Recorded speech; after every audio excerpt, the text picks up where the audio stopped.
What is going on there, guys? Kempy here. We are back today with a massive episode. A win here today takes us 19 points clear of 4th place Northampton in the playoffs. Did I mention we've also got an FA Cup third round tie at Craven Cottage. We get to go to a Premier League side and show them what we are all about.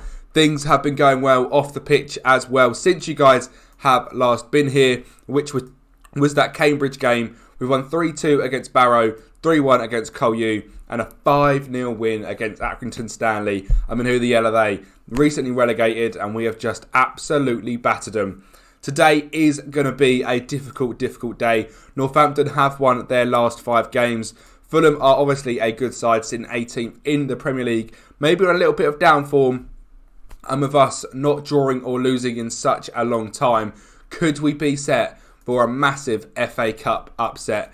Let's find out. Today, though, first off, it is Northampton away. There you go then, the league table. As I said, Northampton in 4th place. We are currently sitting top of the league, and a win here takes us 19 points clear of them playoff places. The team for us today is Ben Wilson in goal, Hosanna, Hayden, Ferran and McFadden at the back, Nerfield right mid, Davies left mid. Your first time seeing Justin Verazaj in centre mid with Tom O'Connor, with Ollie Palmer and Paul Munning back together up front. A classic back 7 for Northampton. No one's surprised about that, but can we break them down and get a result here today?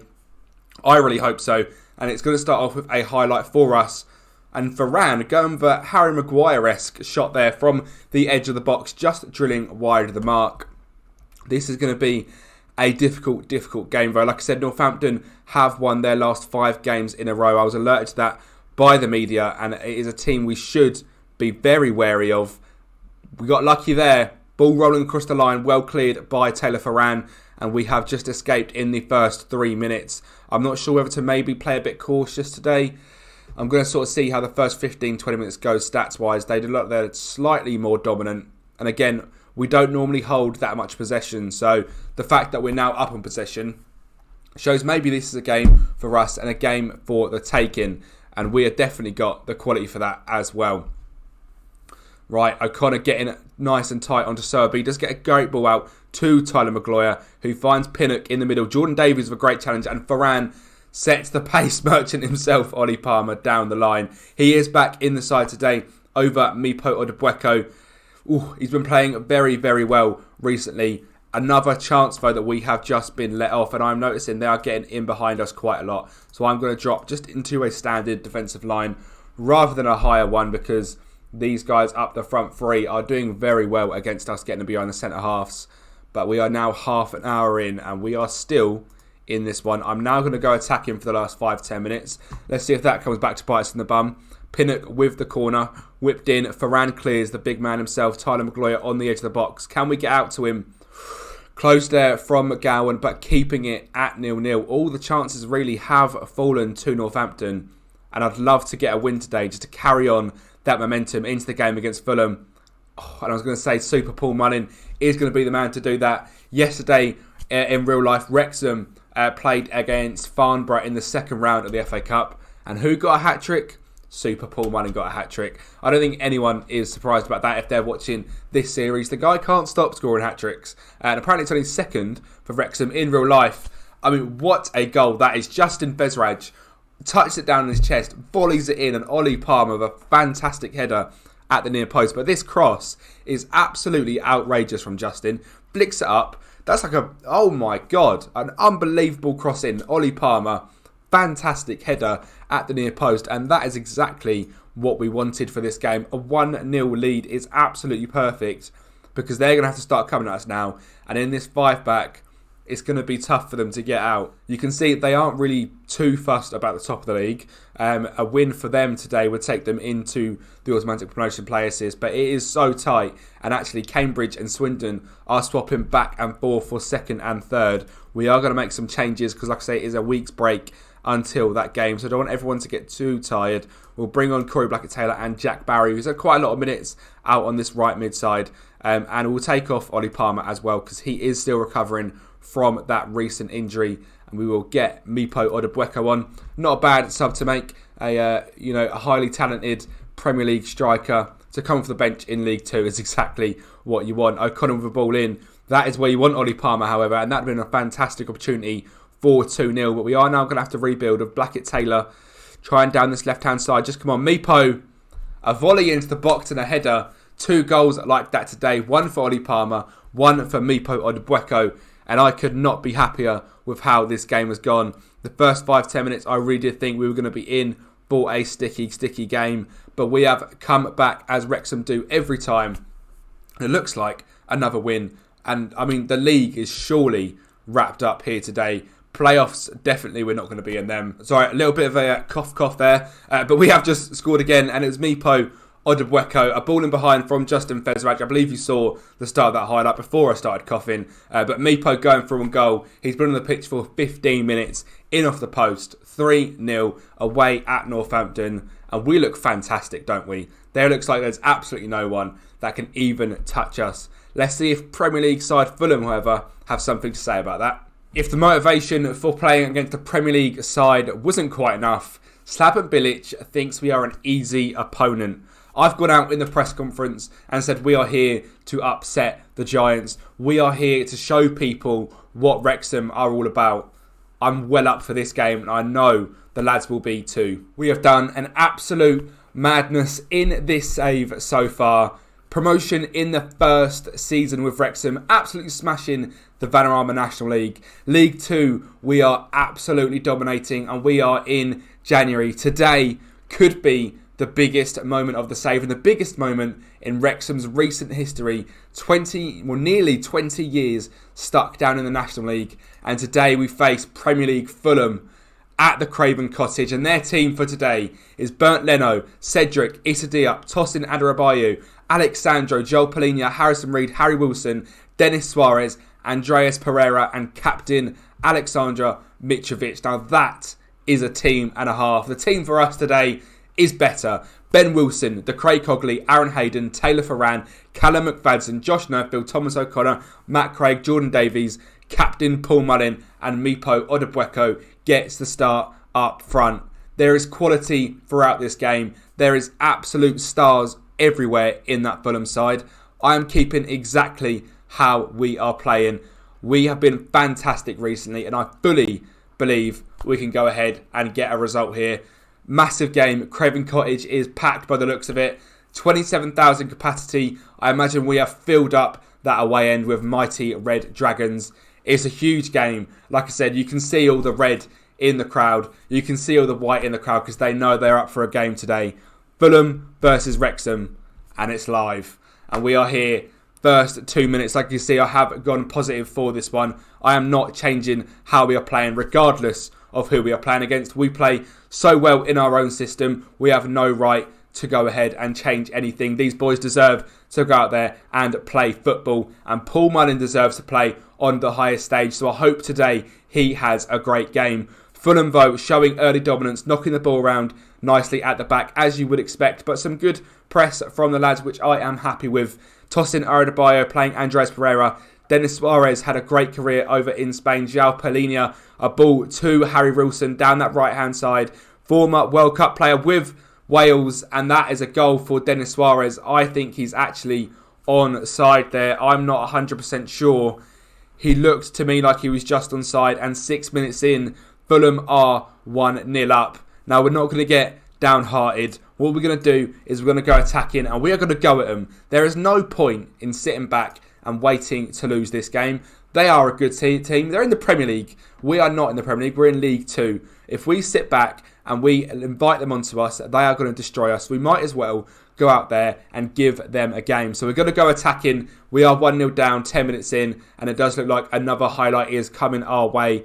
But I believe in these boys to win this ball back and go up the other end and get a goal. It's another fantastic crossfield pass over from Tosin Adarabioyo. Cedric the ball in. Hayden dealing with the threat of Mitrovic easily there. And Nerfield does clear. And here he is, the man we want to shine today. Paul Mullin finds De Craig Cogley. Knocking the ball about nicely here, Wrexham. Hayden. Cogley again, finding Josh Nerfield. Can he cut it back to Paul Mullin? He finds Meepo Odubweko, and that is why we are a team that teams should fear, all in the FA Cup. That is 1-0, and that is exactly what we can do. We can build up from the back, find a ball in behind to our dangerous right midfielder Josh Nerfield, and a ball whipped across the floor. Mipo Debueco with the movement to beat Issa Diop to the ball, and it is 1-0, and it is the mighty Wrexham on top now. I'm going to encourage the boys. You can see from the XG, their goal was out of absolute nothing. We look like the team on form here. We look like the team coming into this with all the confidence, and so we should. We have been so good recently, and I would absolutely love to turn that form into an FA Cup third round win away at a Premier League side. But here is Cedric Suarez down that right midfield to João Palhinha. Ball in to Alexandro on that left-hand side. He can hit him. We know that from the World Cup. Finds Andreas Pereira, who drills the ball wide of the mark. Hayden actually getting a block on that. Aaron Hayden has been fantastic this season. Absolute lights-out performances from him. And now he's got a chance on the biggest stage as well against some of the biggest teams. 1-1 then, half an hour in. You've got to say, we have been quite good so far. I think depending on how this highlight goes, I might just drop it back to positive. Now we are drawing. Andreas Pereira knocking the ball back nicely, but there goes Jordan Davies, the Wrexham man through and through. Finds Mipo Debueco. Matt Craig bursting through the midfield. O'Connor, we've got an overlap on the right hand side. Mullin does find Nerfield. Mullin is so offside, but he does get his goal. But he is 5 or 6 yards offside. But that is 2-1. We'll imagine it's 2-1. It's not, it's 1-0. But that shows what we can do. He's definitely offside. There's no doubt in my mind. He strayed 5 or 6 yards off. A bit late on the pass from Nerfield. To be fair, Mullin's run was way too early. Nerfield couldn't do much more about that. But we are going to drop just back onto a positive mentality. I'm going to encourage the boys again. You can see we're dropping back slightly deeper against this lot than we normally do. But that is to be expected. And it is 1-1 at half time here at Craven Cottage. I want to say we're doing really well. That is a very good first half performance. Keep it up, lads. Keep the positive vibes flowing. O'Connor is a little bit tired in the midfield, which is slightly worrying because he is a key player for us. But if he can get through this game, that would be fantastic. It's 57 minutes in then. We are nearly at the hour mark and it is still 1-1. And Jordan Davies is fighting for his life down that left-hand side. Matt Craig getting up, Mullin trying to win the ball. Harrison Reed with a fantastic pass. That is Premier League quality there. What a ball that is. And Mitrovic with a great volley. And sadly, that is 2-1 to Fulham. So what do? We need to go attacking. We need to go and show them what we can do. But, you know, that is Premier League quality right there. A fantastic ball from Harrison Reed. And a great finish as well from Mitrovic. O'Connor does now look like he's picked up a knock. So he'll be coming off at the next chance we get. Who is going to come on? I think it's going to be Justin Verazaj. There's no point in going more defensive. We'll bring on Justin and put Craig into that ball in midfielder role. But we are now playing with 10 men because O'Connor is down on the sideline. McFadden doesn't care about that. He gets in, wins the ball. Mipo down this left-hand side. O'Connor's just come back on the pitch, apparently, and we've knocked it to him. I've got no idea what's happened there. That is odd because now they are through on goal and Mitrovic makes it 3-1. Why did we pass it back to O'Connor? That is the wrong thing to do. Certainly, Justin Verazaj is going to come on, and that looks like it may be all she wrote. But I tell you what, an absolute defiant performance here from the Wrexham boys. Sadly, Paul Mullin has just not turned up today, which is not what I wanted to see in the slightest. I think we'll get on Corey Blackett-Taylor for Jordan Davies down this left-hand side for a little bit more pace about us. Let's go a little bit more direct. Let's go a little bit quicker against them as well. We're not out of this. We're a team that can beat anyone. We've had 2 shots all game, which is, you know, maybe not the best. So let's just pop them wingers up slightly higher. We might as well lose 4 or 5-1 than 3-1. There is no point going out without fighting. We need to go out there and show what we can do. And you know what? For confidence as well, it would be great if we can just get another goal and make it just a 1-goal lead for Fulham. I'm going to demand a little bit more from the boys. We know we can do more than this then. There is a highlight in the 80th minute, and it is Steven Alazate finding Bertrand Traore. Oh, that's nearly a goal, but it's well saved by Ben Wilson, and it is cleared. Paul Mullin has just not had his greatest game today, which is a shame, because if he turns up and he gets a 7 rating without scoring a goal, we probably could be in with a chance here, but he's on a 6.2 and having an absolute stinker of a day. I feel like I owe it to him not to take him off, but it is not a time for sentimentality. We'll get Ollie Palmer on for him and we'll go him as a target forward on attack. 5 minutes to go. I feel like that's almost admitting defeat, taking off the best goal scorer in English football right now. But that is what we've had to do. 3 minutes to go. It looks like there's another highlight, and maybe, just maybe, oh, maybe not. Mitrovic is through, hits the post. Maybe, just maybe, our FA Cup journey does finish here. But I tell you what, and I know all you guys will be as well, that is a fighting performance and one that I am very proud of from the lads. We have just given it to a team away from home in the Premier League, away at Craven Cottage in London. It's a big, big journey and a big, big task for a League Two side. But we have come out with our heads held high. We went 1-1 with a Premier League side, and half-time, first half, we drew. So I'm very happy with that one. It looks like there was shocks all over the place as well with Man City losing. So maybe that's the biggest shock of the day, not Wrexham going out of that one. The next game I bring you guys back for will be a doubleheader of Salford versus Swindon. Swindon are 3rd in the league, Salford are 10th, but meant to be favourites for this league. If we do come back and we are beating Swindon, then what I might do is just go right the way through to the end of the season so we can get Season 3 started on Friday, and a massive transfer special for then, which will be lovely to see. If you guys are excited and you guys are proud of this Wrexham side, make sure to smash a like button on this video. Subscribe to the channel so you do not miss out on any content now and in the future. And I'll speak to you all next time.